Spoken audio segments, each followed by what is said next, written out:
आज हम बात करेंगे उस जस्टिस सिस्टम की जहां पर कोर्ट रूम की सीढ़ियां चढ़ना हिमालय चढ़ने से ज़्यादा मुश्किल है। और बात करेंगे फाइलों में दबे करोड़ों केसेस की।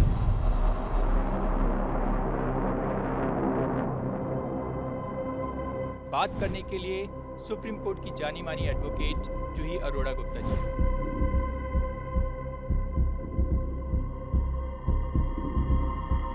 4.5 करोड़ से ज़्यादा केसेस लोअर जुडिशरी में पेंडिंग हैं। 60 लाख के करीब शायद हाई कोर्ट्स में और तकरीबन 80,000 से ज़्यादा केसेस सुप्रीम कोर्ट में पेंडिंग हैं। ये एक अपने आप में बहुत सैड ट्रुथ है कि हम देख रहे हैं कि बहुत पेंडेंसी है। क्या केसेस का कोई टाइम पीरियड होता है कि इतने सालों में डिसाइड हो जाना चाहिए केसेस? ऐसा कोई टाइम पीरियड नहीं है कि इतने टाइम पे ये केस डिसाइड होना चाहिए। फेक केसेस की एक तरीके से कह सकते हैं बाढ़ सी आ गई है। 2.5 लाख से ज़्यादा फेक केसेस रजिस्टर्ड होते हैं इंडिया में। ये बढ़ते आंकड़े इसीलिए है कि हमारे पुलिस प्रशासन को भी सेंसिटाइज होना ज़रूरी है। आप फैमिली लॉ प्रैक्टिस करती हैं, आपके पास मैट्रिमोनियल टाइप के बहुत सारे केसेस आते हैं, डीवी वायलेंस के बहुत सारे केसेस आते हैं। लड़के के लिए केस हमने डिस्ट्रिक्ट कोर्ट से शुरू किया था और लड़की उसको सुप्रीम कोर्ट तक लेके गई थी। 8 महीने लड़की साथ रहे मियाँ बीबी और लड़े वो ऑलमोस्ट 10 साल लड़े थे। लोग अंत तक लड़ना चाहते हैं, वन साइड सेटल नहीं करना चाहते। एक पार्टी नहीं तो दूसरी पार्टी वो अंत तक जाना चाहती है। ये ईगो प्रॉब्लम इसकी वजह से? ईगो एक बहुत बड़ा प्रॉब्लम है।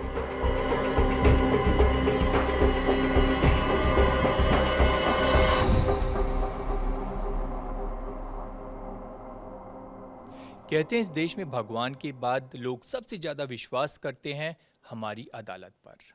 लेकिन क्या हो इंसाफ की उम्मीद में अगर आपकी जवानी गुजर जाए और आपके हाथ आए सिर्फ तारीख पर तारीख। आज हम बात करेंगे उस जस्टिस सिस्टम की जहां पर कोर्ट रूम की सीढ़ियां चढ़ना हिमालय चढ़ने से ज़्यादा मुश्किल है। बात करेंगे पुलिस प्रशासन में व्याप्त भ्रष्टाचार की, फाइलों में दबे करोड़ों पेंडिंग केसेस की और उस जस्टिस गेम की जहां पर सच्चाई पर कानूनी दांवपेच भारी पड़ते हैं और कैसे एआई इंपैक्ट करेगा हमारे लीगल सिस्टम को। नमस्कार, मेरा नाम है ध्रुव मिश्रा और आज हमारे साथ इन्हीं सवालों का जवाब देने के लिए स्टूडियो में हैं सुप्रीम कोर्ट की जानी मानी एडवोकेट जूही अरोड़ा गुप्ता जी। मैम, आपका बहुत बहुत स्वागत है। धन्यवाद। बिल्कुल। मैम, कहा जाता है कि court room is boys club और आपने महसूस किया होगा कि क्या कभी जब आप अपने काउंटर पार्ट वकील के सामने कोर्ट रूम में रही हैं तो उनको ज़्यादा तवज्जो दी जा रही है कंपेयर टू आपके? मैं बिल्कुल इस चीज़ से तो सहमत हूँ कि ये बॉयज़ ग्राउंड कहा जाता था, बट आज भी हम उस युग में हैं जहाँ पे हम देख रहे हैं कि किस तरीके से लड़कियाँ इस प्रोफेशन में आगे बढ़ रही हैं। ये बहुत दुखद है कि हम अभी तक कोई भी महिला चीफ जस्टिस नहीं पा पाए हैं, लेकिन वो दिन दूर नहीं जब हम एक महिला को चीफ जस्टिस की पद पे बैठे भी देख पाएंगे। और ध्रुव, मैं एक चीज़ और बोलना चाहूँगी कि हमें बहुत ज़्यादा सपोर्ट मिलता है अपनी फ्रेटर्निटी से। ऐसा बिल्कुल नहीं है कि हम देखें कि हमारे जो सामने जज साहब बैठे हैं वो मेल अगर हैं या हमारे फेलो कलीग्स हैं या हमारे जो साथ में क्लाइंट्स होते हैं। इनफैक्ट आज के डेट में it is not that difficult जितना डिफ़िकल्ट हमें दिखता है कि एक औरत के लिए मुश्किल है।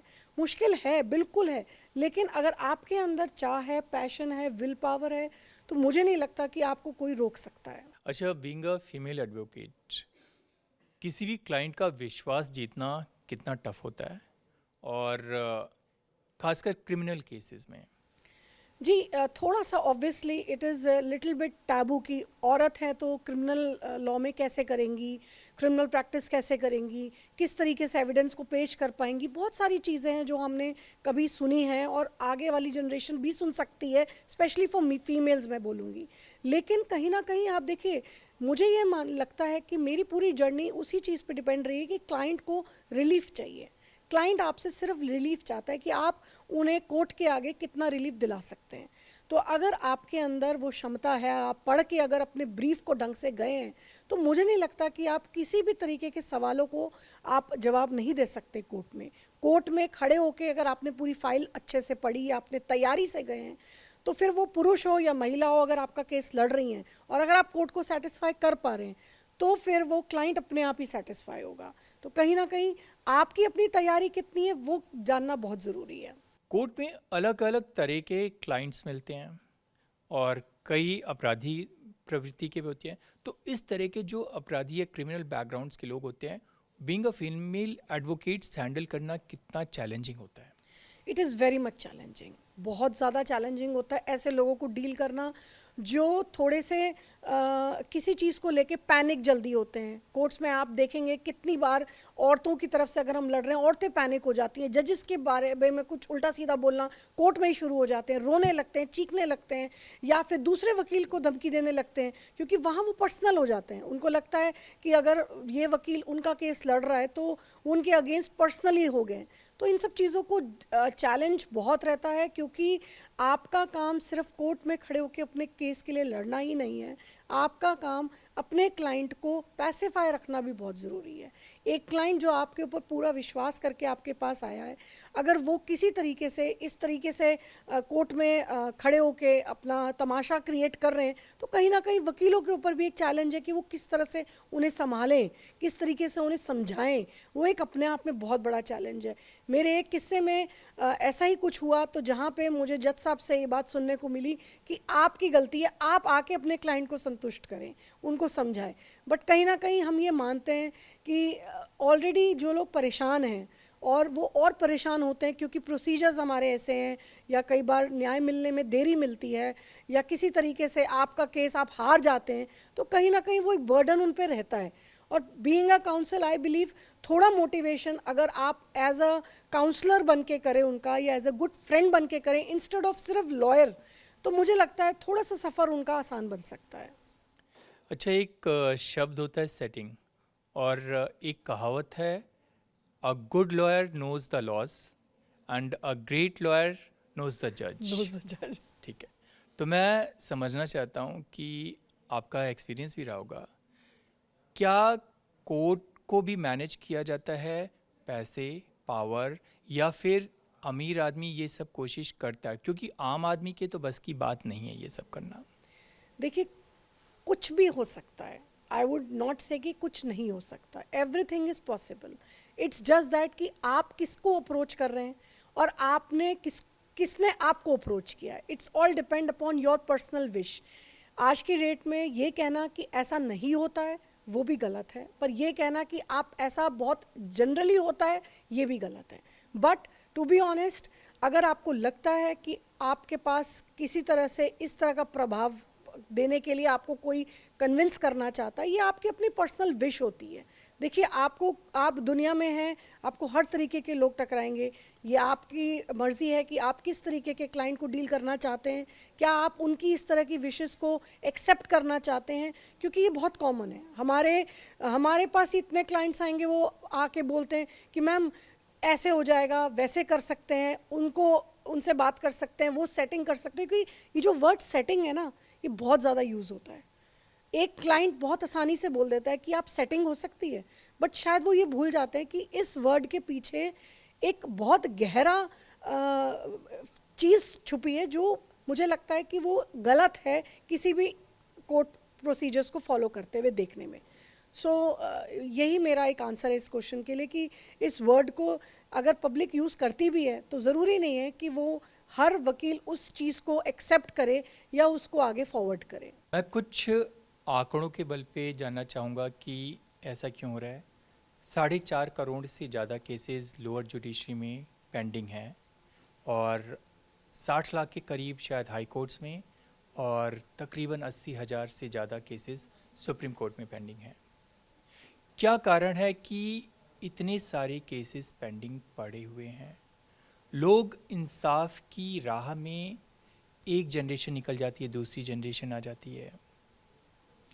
ये एक अपने आप में बहुत सैड ट्रुथ है कि हम देख रहे हैं कि बहुत पेंडेंसी है, बट इसके साथ साथ में कहते हैं ना कि एक सिक्के के दो पहलू हैं। कुछ ही दिन पहले हमारे चीफ जस्टिस जो इस वक्त हैं, उन्होंने स्टेटमेंट दी है कि लोगों को न्याय पे विश्वास है और ये बढ़ रहा है। तो ये बढ़ता हुआ आंकड़ा एक तरफ ये भी दिखाता है कि अगर केसेस फाइल हो रहे हैं तो इट मीन्स दैट कि लोगों को, आम पब्लिक को अदालतों पे, जुडिशरी पे विश्वास है और वो बढ़ रहा है। पर लेकिन एक कहावत भी है कि जस्टिस डिलेड जस्टिस बिल्कुल। डिनाइड। और मैं खुद का एक एग्जांपल बताता हूँ। एक मेरा प्रॉपर्टी केस चल रहा है और ये मेरे ग्रैंड पेरेंट्स के टाइम से चल रहा है। मेरे ग्रैंड पेरेंट्स नहीं रहे, मेरे पेरेंट्स केस देखते थे, अब मेरे पेरेंट्स भी नहीं रहे, वो केस आज भी चल रहा है। मैं थर्ड जनरेशन हूँ उस केस में, बट वो केस आज भी चल रहा है। क्या ऐसे केसेस का कोई टाइम पीरियड होता है, कितने सालों में डिसाइड हो जाना चाहिए केसेस? जी, ऐसा कोई टाइम पीरियड हमारे कानून में नहीं है। ऐसा कोई टाइम पीरियड नहीं है कि इतने टाइम पे ये केस डिसाइड होना चाहिए। As far as civil cases जो कंसर्न है, जो आप प्रॉपर्टी डिस्प्यूट्स के बारे में बता रहे हैं, उनमें तो एक आम आदमी वाकई में 5 साल, 7 साल, 10 साल लड़ता हुआ रह जाता है, maybe generations to generations also. 28 साल हो गए। करेक्ट, मैं समझ सकती हूँ, लेकिन दिक्कत कहाँ है? दिक्कत यहाँ है कि हम दूसरा ऑप्शन नहीं अपनाते हैं। मैं आपके शो के माध्यम से लोगों को बताना चाहती हूँ कि आप अपना केस लड़ रहे हैं, बहुत अच्छी बात है, लड़ें, लेकिन आप उसके साथ साथ दूसरा जो प्रोसीजर है, जो हमारा समाधान का कहता है, उसकी तरफ हम क्यों नहीं बढ़ सकते हैं? क्यों नहीं हमें बढ़ना चाहिए? कोशिश क्यों नहीं कर सकते? देखिए, आज की डेट में अगर हमारी पेंडेंसी ज़्यादा है ना, तो दूसरी तरफ हमारे समाधान से, जो मध्यस्थता जिसे कहते हैं, मीडिएशन के की वजह से कितने केसेस जो है रिजॉल्व हुए हैं। कितनी बार कितने कितने केसेस में आप 10-10 साल लड़ रहे हैं, 5-5 साल लड़ रहे हैं, अल्टीमेटली लोग बाद में जाके समझौते से एक हो जाते हैं। तो कहीं ना कहीं मुझे लगता है कि अगर हम दूसरी तरफ भी थोड़ा सा विचार रखें तो शायद हम उस प्रॉब्लम से बच पाएँ जो हम झेल रहे हैं। और एज़ फार एज़ कोर्ट की पेंडेंसी इज़ कंसर्न, तो कोर्ट अब बहुत ही ज़्यादा सख्त हो चुकी है मीडिएशन को लेते हुए। आप मानेंगे, हर साल ड्राइव चलती है, हर 6 महीने में हमारी कोर्ट्स में मीडिएशन ड्राइव चलाई जाती है, जहाँ पे कंपलसरी केसेस को मीडिएशन में भेजा जाता है, सिर्फ इसीलिए कि शायद जो है कोर्ट में मैटर्स सेटल हो जाएं। आप इसके अलावा हमारे प्री लिटिगेशन मीडिएशन का प्रावधान अब इसमें है, जिसमें कि जो भी कॉर्पोरेट मैटर्स हैं, जो आपके कमर्शियल मैटर्स हैं, उसमें कोर्ट में केस दाखिल करने से पहले प्री लिटिगेशन मीडिएशन में जाना पड़ेगा। कोर्ट में अनेक्स्ड मीडिएशंस बने हुए हैं, जहाँ पे आपको पहले अपना केस दाखिल करना पड़ेगा, फिर आप ही कोर्ट में केस जा सकते हैं। तो मुझे लगता है ये छोटा छोटा जो एक स्टेप है ना, शायद लोगों को पेंडेंसी से मुक्त करा सकता है और लोग बच सकते हैं इस लंबे जर्नी के। फेक केसेस की एक तरीके से कह सकते हैं बाढ़ सी आ गई है। कहीं पे मैं पढ़ रहा था कि एक साल में 2.5 लाख से ज़्यादा फेक केसेस रजिस्टर्ड होते हैं इंडिया में। तो ऐसा क्या कारण है और किस तरीके की, आप तो कोर्ट में हैं, देखती होंगी, किस तरीके के फेक केसेस अमूमन वकील देख के पहचान लेते हैं ये फेक केसेस है? कारण ये है कि हम बहुत ही ज़्यादा वेस्टर्नाइज हो रहे हैं। हमें एक बार में 4-4 रिलेशनशिप्स रखने हैं, चाहे फिर वो लड़कियां हों चाहे फिर वो लड़के हों। फेक केसेस का जो बढ़ता आंकड़ा है वो इसी वजह से है कि लोगों ने डर का सामना ज़रूर करना शुरू कर दिया, स्पेशली जो मेल फैमिली मेम्बर्स होते हैं। अगर सही समय में अगर मेल फैमिली मेम्बर्स भी आवाज़ उठाएं और उसकी बात रखें, तो मुझे लगता है कि वो बिल्कुल पता चल सकता है कि कहाँ सच है और कहाँ झूठ है। आप देखिए, हमारे पुलिस कर्मी जो हैं, अगर उनके पास कोई लड़की अप्रोच करती है तो बहुत ही जल्दी सुनवाई होती है वहाँ पे। यहाँ तक कि मेरे एक केस में तो लड़की गई और वहाँ फॉर्मल कंप्लेंट भी नहीं करी, तब भी पुलिस ने कॉल किया और अपनी उसकी एंड पे उसकी वकालत करी। मैं यही शब्द बोलूँगी, क्योंकि जब फॉर्मल कंप्लेंट ही नहीं है तो पुलिस का कोई हक ही नहीं बनता कि आप कंप्लेंट के बिना आप सामने वाले को कॉल कर रहे हैं। लेकिन अगर उसी केस में जहां लड़का फॉर्मल कंप्लेंट लेके जाता है और तब आपको वो कहता है कि इसको रजिस्टर करें, तो वहाँ पे पुलिस कितनी बार मना कर देती है। और ये ज़्यादातर रूरल एरियाज़ की बात बताऊंगी मैं। आज हम दिल्ली एनसीआर के अलावा अगर हम बात करें तो दिल्ली एनसीआर में यहाँ पे पुलिस बहुत सेंसिटाइज है। यहाँ हस्बैंड भी अगर जाता है तो भी उसकी कंप्लेंट ले ली जाती है। लेकिन उन शहरों का क्या? मेरे पास एक केस था कानपुर का, वहाँ पे आप मानेंगे कि कोई वहाँ सोच ही नहीं सकते कि लड़के की तरफ से भी कोई भी कंप्लेंट आ सकती है, लड़के की फैमिली भी सफ़र कर सकती है। तो ये मुझे लगता है कि ये बढ़ते आंकड़े इसीलिए हैं कि हमारे पुलिस प्रशासन को भी सेंसिटाइज होना ज़रूरी है। अगर पुलिस पे कोई पुरुष जा रहा है अपनी महिला अपनी वाइफ के अगेंस्ट कोई कंप्लेंट लेके, तो उसके ऊपर भी एक्शन होना चाहिए, उस पर भी रजिस्ट्रेशन होनी चाहिए, उस कंप्लेंट पे भी एक एफआईआर दर्ज होनी चाहिए, वो बहुत ज़रूरी है। आप फैमिली लॉ प्रैक्टिस करती हैं, आपके पास मैट्रिमोनियल टाइप के बहुत सारे केसेस आते हैं, डीवी वायलेंस के बहुत सारे केसेस आते हैं, तो मैं समझना चाहूँगा कुछ केसेस के माध्यम से कि किस टाइप के केसेस आते हैं और वो सिचुएशंस क्या होती हैं कि वो रिजॉल्व क्यों नहीं हो पाती हैं। देखिए बहुत वैरायटी केसेस हैं, आप वैरायटी इन द सेंस में ही बोलूँगी, जहाँ पे पुरुष पीड़ित है वो भी केसेस हैं, जहाँ पे महिलाएं पीड़ित हैं वो भी केसेस हैं। हम जिस तरीके से जिस तरफ से खड़े होंगे हम वहीं उसको उस पार्टी को हम डिफेंड करते हैं, ये हमारा फ़र्ज़ है। दूसरी चीज़ ये कि आप बोलेंगे किस तरह से रिजॉल्व नहीं होते हैं। देखिए कहीं ना कहीं एक डेडलॉक हो जाता है, हम देखते हैं कुछ केसेस में जहाँ डेडलॉक होता है वहाँ सेटलमेंट की उम्मीद ख़त्म हो जाती है और कोशिश भी करी जाती है। जैसे मैंने बताया कि मीडिएशन एक बहुत अब कोर्ट्स में बहुत ज़रूरी हो चुका है, लेकिन कहीं ना कहीं एक टाइम आता है कि कुछ केसेस में एक बार, दो बार, तीन बार मीडिएशंस कराने के बाद भी वो फेल हो जाते हैं। कहीं ना कहीं वो एक डेडलॉक पे आके फंस जाता है रिश्ता। उन केसेस में सिर्फ न्याय प्रणाली उन लोगों की हेल्प कर सकते हैं, जो एक पार्टी कभी फिर अपील में जाती है तो फिर दूसरी पार्टी अपील में जाती है। तो ऐसे बहुत से मामले हैं जहाँ पे लोग मेरा खुद का एक अपना इसमें एक्सपीरियंस रहा है, जहाँ पे मैं लड़के के लिए केस हमने डिस्ट्रिक्ट कोर्ट से शुरू किया था और लड़की उसको सुप्रीम कोर्ट तक लेके गई थी। और आप मानेंगे नहीं, वो केस 8 महीने लड़की साथ रहे मियाँ बीबी और लड़े वो ऑलमोस्ट 10 साल लड़े थे। तो उसके ऊपर ही कोर्ट ने इरिट्रेबल ब्रेकडाउन पे जो हाई कोर्ट से डिवोर्स ग्रांट किया था। तो ये एक प्रॉब्लम है लोगों की कि लोग अंत तक लड़ना चाहते हैं, वन साइड सेटल नहीं करना चाहते, एक पार्टी नहीं तो दूसरी पार्टी वो अंत तक जाना चाहती है। ये ईगो प्रॉब्लम्स की वजह से। ईगो एक बहुत बड़ा प्रॉब्लम है, ईगो ही प्रॉब्लम है। आप मानेंगे नहीं, आज की डेट में हम 21वीं सदी में बैठे हैं, 90% लोगों की प्रॉब्लम ही उनकी ईगो है। यहाँ पे दोनों पार्टीज वेल वर्किंग है, वेल सेटल्ड हैं, और प्रॉब्लम क्या है, सिर्फ ईगो। मेरे पास एक केस आया जहाँ पे हस्बैंड वाइफ दोनों ही वर्किंग थे, गुड़गांव के बहुत ही पॉश इलाके में रह रहे हैं, लेकिन प्रॉब्लम क्या है कि लड़का कहता है कि आपको मेरी दी हुई साड़ी ही पहननी पड़ेगी, आपको मेरे खरीदे हुए ब्रांड्स ही यूज़ करने पड़ेंगे, और दूसरी तरफ लड़की कहती है मुझे ये ब्रांड नहीं ये ब्रांड पसंद है। वहाँ लड़ाई पैसों की नहीं है, वहाँ लड़ाई फिजिकल वायलेंस की नहीं है, वहाँ लड़ाई ईगो की है कि मैं कमाती हूँ तो मैं इसी ब्रांड का पहनूंगी, और अगर आप कमा रहे हैं तो आप मुझे क्यों बोल रहे हैं कि मैं ये गुची पहनूं, डियोर पहनूं, और मैं सब्यसाची क्यों ना पहनूं। ये बड़ा ही एक मजाकिया सुनने में भी लगेगा, बट ये है, सत्य है। लोगों को प्रॉब्लम है एक दूसरे की ईगो से कि आपने मुझे बोल कैसे दिया, आपकी फैमिली ने मुझे ये कैसे बोल दिया। This is the major problem. और इसीलिए आप देखेंगे ज़्यादातर ऐसे कपल्स जो हैं म्यूचुअल कंसेंट डिवोर्स में ले लेते हैं। ऐसे कपल्स हार्डली फाइट करते हैं एक वन साइडेड केसेस को, क्योंकि वहाँ दोनों ही फ्री होना चाहते हैं। उनको लगता है कोर्ट में लड़ने से 7-7 साल 5-5 साल कोई फ़ायदा नहीं है, और ज़्यादातर ऐसे केसेस में आई वुड बिलीव लड़कियाँ एलिमनी भी नहीं लेती हैं। जब इस टाइप के मैट्रिमोनियल केसेस आपके पास आते हैं तो आप उन्हें क्या समझाने, मतलब बीइंग एन एडवोकेट पहली प्राथमिकता क्या होती है? आप उनको समझाते हैं या उनको कहते हैं चलो कोर्ट में देख लिया जाएगा? ऐसे बहुत केसेस मेरे पास आए हैं जहाँ पे मुझे सच में बहुत दुख होता है कि ये तलाक क्यों ले रहे हैं। There was a couple who came into my office few months back, और दोनों का एक बच्चा है, दोनों अच्छे से सेटल्ड हैं, दे वर फ्रेंड्स, खड़े होके आपस में बात कर रहे हैं मेरे ऑफिस में, हर तरीके से they were all together, and still they are taking divorce. तो कई बार बड़ा दुख होता है कि क्या हो रहा है इस जनरेशन को, क्यों वो आगे नहीं साथ रह सकते। मैंने चाहा कि मैं उनके फैमिली से बात करूं, उनसे बात करूं, कोशिश भी करी, बट उनका वो निजी मामला था, उनको लगा कि मेरा ज़्यादा इंटरवेंशन उनको अच्छा नहीं लगता, क्योंकि लोगों को लगता है कि हम जिस काम के लिए आए हमें वो काम करना चाहिए। लेकिन ये प्रॉब्लम है, लोगों को ये चीज़ समझ नहीं आती कि अगर आप थोड़ी भी कोशिश कर सकते हैं रिश्ता बचाने की, तो मुझे लगता है आपकी फ़र्स्ट प्रेफरेंस रिश्ता बचाने की होनी चाहिए, ना कि रिश्ता तोड़ने की।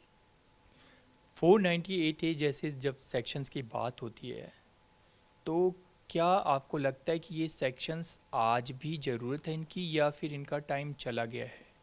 और टीवी वायलेंस के केस में आपको लगता है कि अभी भी like it's a bias section kind of thing?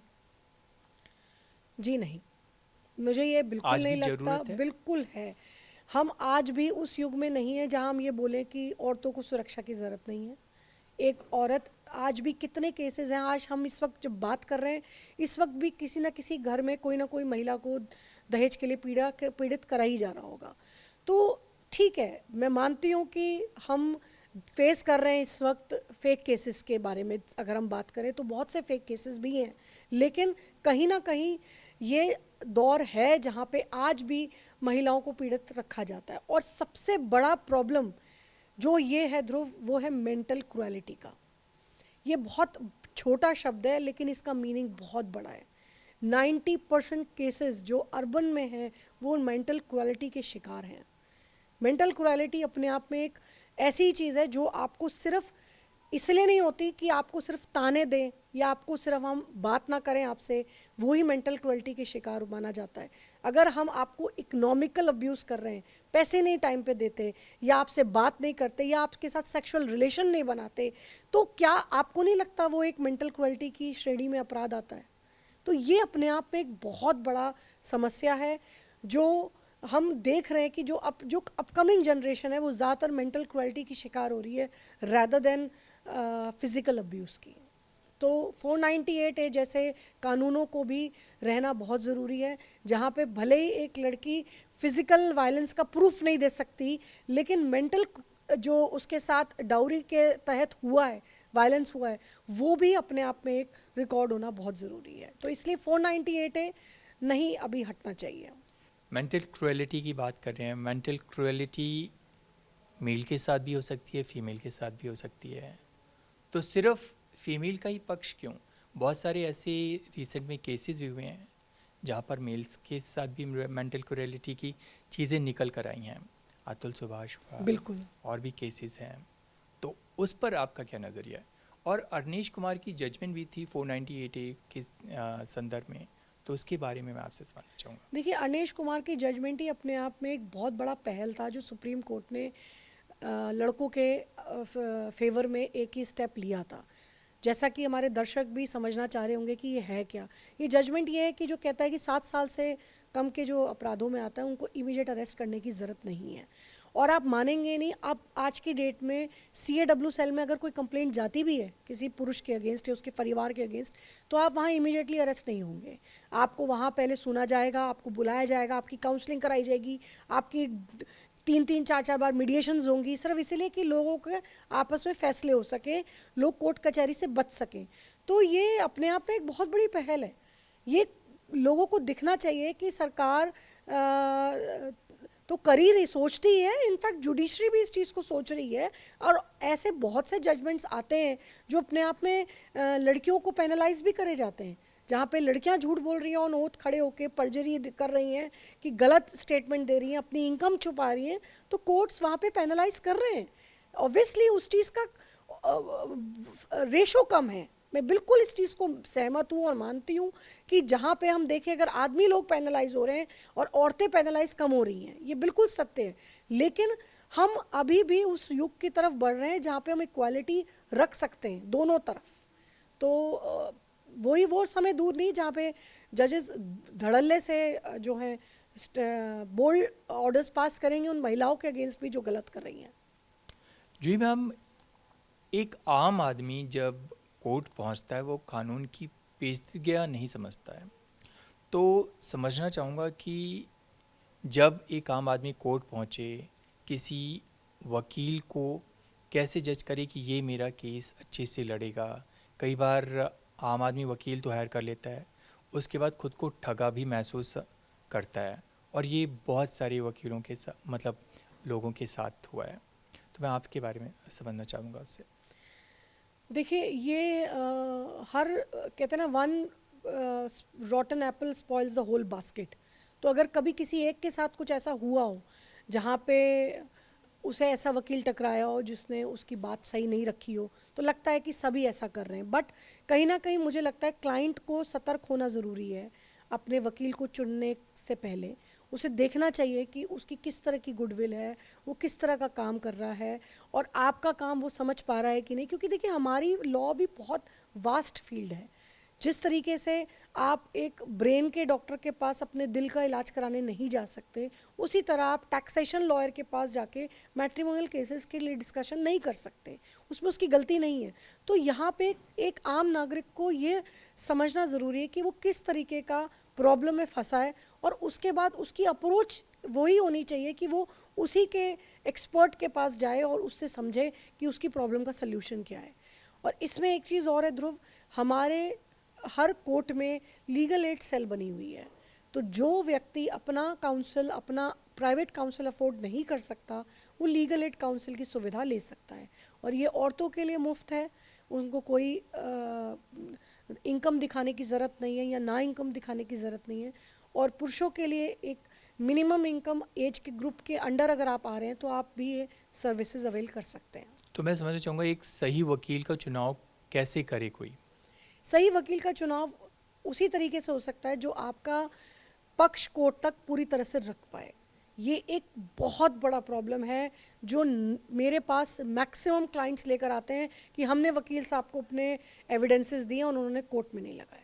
क्योंकि कई बार मैंने सुना भी है कि क्लाइंट अपना वकील 4 महीने 6 महीने साल भर में चेंज भी कर लेता है क्योंकि वो सेटिस्फाई नहीं होता है। तो ये दिक्कत यही है ना कि अगर आपके पास क्लाइंट आ रहा है, पहली बात तो बहुत विश्वास से आ रहा है, अगर आपको वो सारे फैक्ट्स दे रहा है तो आप उसमें से चयन करके उन्हें कोर्ट में रखें।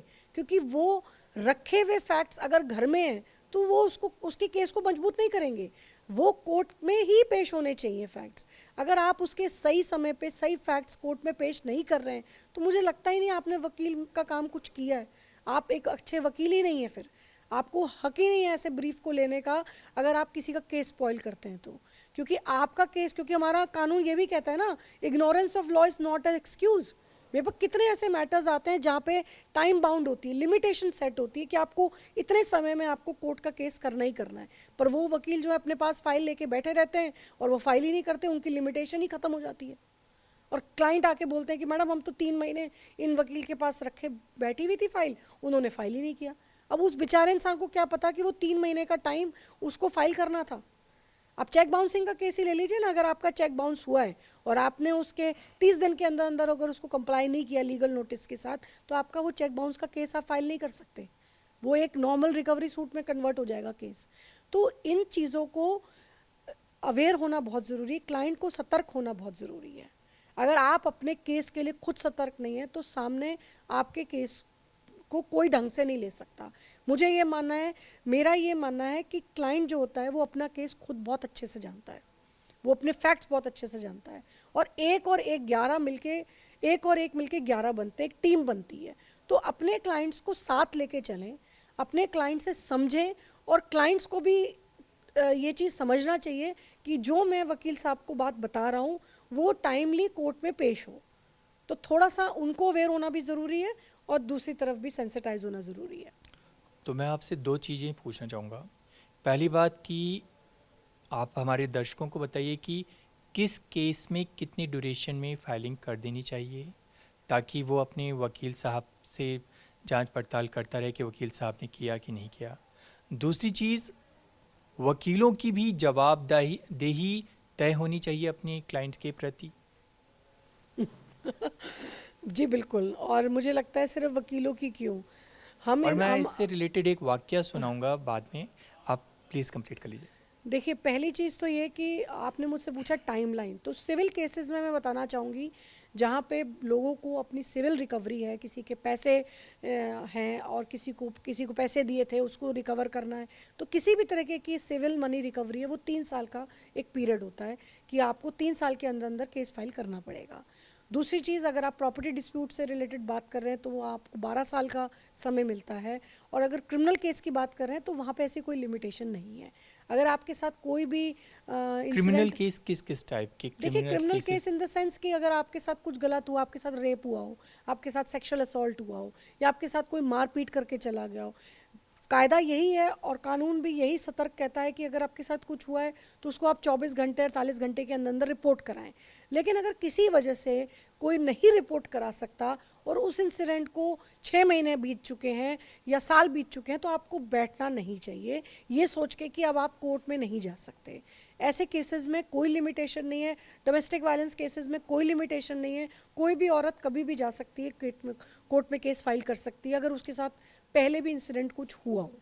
तो ये हमारा कानून कहता है। नहीं, अगर किसी पति ने सालों पहले कभी किसी अपनी औरत को डांटा हो तो क्या उसके 7 साल 8 साल बाद भी वो जाके कंप्लेंट की, भैया 7 साल पहले इन्होंने डांटा था, अब मुझे डिवोर्स चाहिए इस बेस पे? देखिए ये इसमें डिपेंड करता है कि आपका वो जो डाटा हुआ इंसिडेंट है वो कंटिन्यू है कि नहीं। और दूसरी चीज़ ये कि बिल्कुल डिवोर्स फाइल करा जा सकता है अगर 8 साल पहले भी आपने डाटा है तो ये कहीं भी आपको कोई लिमिटेशन नहीं है कि अगर मेरे पास ऐसे बहुत से केसेस आते हैं जहाँ पे लोगों की 30-30 साल की शादी है, वो 30 साल बाद डिवोर्स फाइल करना चाहते हैं एक दूसरे के अगेंस्ट और करते हैं, कोर्ट सुनता है। कितनी बार तो खुद कोर्ट परेशान हो जाता है कि जो पहले ही इतने मतलब एजड खड़े हैं और जिनके बच्चे शादी भी हो चुकी है उन बच्चों की और अब तलाक लेना चाह रहे हैं। बट क्या करें, कानून अगर उन्हें ये चीज़ देती है, राइट है उनका कि अगर वो अपनी 50वीं सालगिरह पे तलाक चाहते हैं तो कोर्ट बिल्कुल उनको सुनेगा। मेरा सेकंड प्रश्न था, क्या वकीलों का भी अपने क्लाइंट्स के प्रति जवाबदेही होनी चाहिए? जी बिल्कुल, मुझे लगता है क्या ऐसा कोई मैकेनिज्म, ऐसा कोई रूल बना हुआ है? देखिए ऐसा कोई स्पेसिफिक रूल नहीं है जिसमें मैं बोलूँ कि आपको जवाब देना है, लेकिन ऑब्वियसली हम सब एक एडवोकेट्स एक्ट के अंदर हैं। हम लोग के ऊपर भी एक एक्ट बना है जो ये कहता है कि आपको सही गाइडेंस देनी है, आपको सही तरीके से उसका केस करना है और आपने नेग्लिजेंस नहीं रखनी है। देखिए ये किसी भी प्रोफेशन में, हम सिर्फ वकीलों को दें, डॉक्टर्स भी देखें, तो अगर कोई नेग्लिजेंट होता है तो उसकी प्रॉब्लम तो वो क्लाइंट ही बेचारा झेलता है। तो नेग्लिजेंट का कहीं से कहीं तक नहीं होना चाहिए, चाहे कोई वकील हो, चाहे डॉक्टर्स हों या किसी भी प्रोफेशन में हो। मुझे लगता है जवाबदेही बिल्कुल बननी चाहिए और ही शुड बी रिस्पॉन्सिबल कि अगर आपने ब्रीफ पकड़ा है तो आप अपना 100% दें। फिर जीतना या हारना वो कोर्ट का धर्म है, कोर्ट का फैसला है, लेकिन आपका 100% देना वो आपका कर्तव्य है। एक सवाल पूछना चाहूँगा, बीइंग एन एडवोकेट आपसे जानना चाहूँगा कि एक ऐसा सुधार जो आप जुडिशरी में करना चाहेंगे कि ये सुधार हो जाए तो आम आदमी और बाकी लोगों को फ़ायदा पहुँचेगा? देखिए सबसे बड़ा सुधार वो जो होना ज़रूरी है वो होता है टाइम का। Time is precious for everybody. अगर सही समय पे सही डिसीजंस आ जाएं और वो जजमेंट्स उसी टाइम पर आए जो टाइम बाउंड था, तो मुझे लगता है कि बहुत से लोगों की प्रॉब्लम्स वही प्रॉब्लम सॉल्व हो जाएगी। देयर आर केसेस जहाँ पे जजमेंट के लिए रखा जाता है और वो केसेस को 1-1 महीने 2-2 महीने 6-6 महीने तक उस पर जजमेंट पास नहीं होते हैं। वो ऑर्डर्स रिजर्व करने के नाम पे रखा जाता है और वो 3 महीने 6 महीने से 6 महीने 6 महीने से कई बार कुछ केसेस में साल तक लग जाता है और ऐसे केसेस में ऑर्डर्स नहीं आते हैं, जजमेंट नहीं आते हैं। तो वो 1 साल या वो 6 महीने या वो 3 महीने जो एक क्लाइंट वेट करता है उसका क्या, वो एक समय बहुत ज़रूरी है बचाना।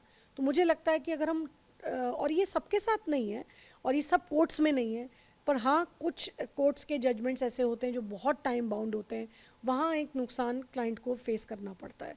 तो थोड़ा इस चीज़ में अगर हम देखें कि टाइमली चीज़ों की डिलीवरी हो तो वो बेटर हो सकता है। एक आखिरी सवाल, एआई की बहुत बातें हो रही हैं और लीगल सिस्टम को भी एआई इम्पैक्ट करेगा, तो आने वाले समय में एआई कैसे लीगल सिस्टम को इम्पैक्ट करेगा? एआई जैसे कि सब जानते हैं आर्टिफिशियल इंटेलिजेंस, क्योंकि वर्ड अपने आप में कहता है आर्टिफिशियल।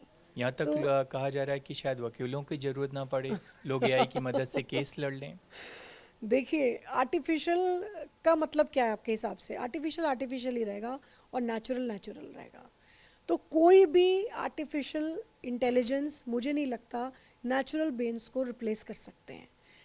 किसी भी तरीके की आपको हेल्प ज़रूर मिल सकती है। It can be helpful for coming lawyers, हमारे जजेस को हेल्पफुल हो सकता है एक चीज़ों को सिंक्रोनाइज करने में, लेकिन अगर आप बोलें कि फुल रिप्लेसमेंट हो, वो मुझे नहीं लगता हो, बिल्कुल नहीं। क्योंकि कहीं ना कहीं जो नेचुरल ब्रेन्स हैं, जो एम्पैथी है एक लॉयर्स की क्लाइंट्स के प्रति, कोर्ट्स की अपने लिटिगेंट्स के प्रति, वो एक आर्टिफिशियल इंटेलिजेंस में नहीं मिल सकती। हमारे कोर्ट्स सिर्फ फैक्ट से नहीं चलते, एम्पैथी भी देखी जाती है, एक पुराना कंडक्ट भी देखा जाता है। अगर हम ये सारी चीज़ें सिर्फ एक रोबोटिक तरीके से देखेंगे तो मुझे नहीं लगता कि हम सही जस्टिस कर पाएंगे। तो आर्टिफिशियल इंटेलिजेंस जो है बहुत ज़्यादा बदलेगा युग को, लेकिन इंसान को रिप्लेस करना, वकीलों को रिप्लेस करना, जजेस को रिप्लेस करना, it's not possible. Thank you ma'am, हमसे बात करने के लिए, स्टूडियो में आने के लिए। Thank you so much.